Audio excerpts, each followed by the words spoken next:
Hi, I'm Karan Bains, and today I want to talk about Job. Now, Job was a very blessed man of God. He was blessed immensely by God. He had a lot of livestock and was blessed financially and had 7 sons and 3 daughters, so basically a lot of kids. The reason I want to talk about Job today is because I believe he's like an example in the Bible of no matter what you go through, always to have faith in God. And that's what my message is today about having faith in God no matter what you're going through in your life. Now, I want to now basically Job was blameless. He shunned evil. He was a good man who and was also very God-fearing as well. So one day, I want to read this verse in the Bible about when Satan goes to God and God tells him about Job. It says right over here, Job's first test and verse 6. One day the angels came to present themselves before the Lord, and Satan also came with them. The Lord said to Satan, "Where have you come from?" Satan answered the Lord, "From roaming through this earth and going back forth in it." The Lord then said to Satan, "Have you considered my servant Job? He is no one like he is no one on earth like him. He is blameless and upright, a man who fears God and shuns evil." That's what God said, and this is what Satan said. "Does Job fear God for nothing?" Satan replied. "Have you not put a hedge around him and his household and everything he has?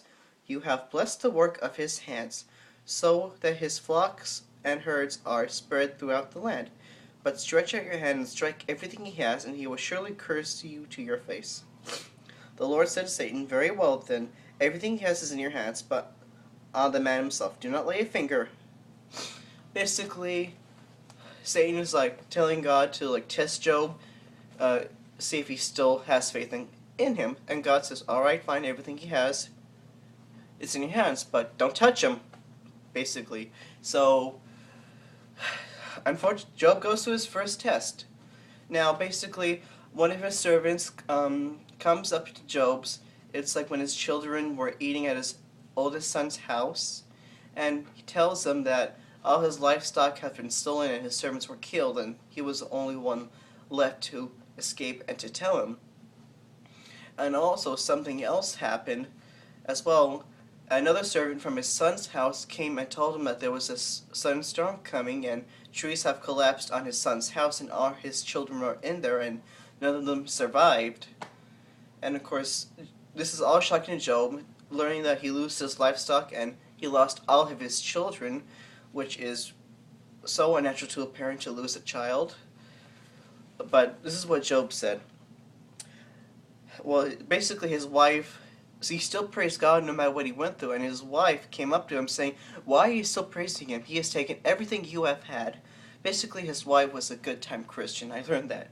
Basically, she stuck around when good things were happening, and of course, uh, Job said, "Be quiet. God has blessed me with this stuff, and he has taken it away," or something like that.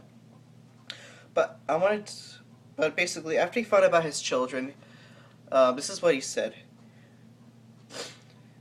"Naked I come from my mother's womb, and naked I will depart. The Lord gave, and the Lord has taken away.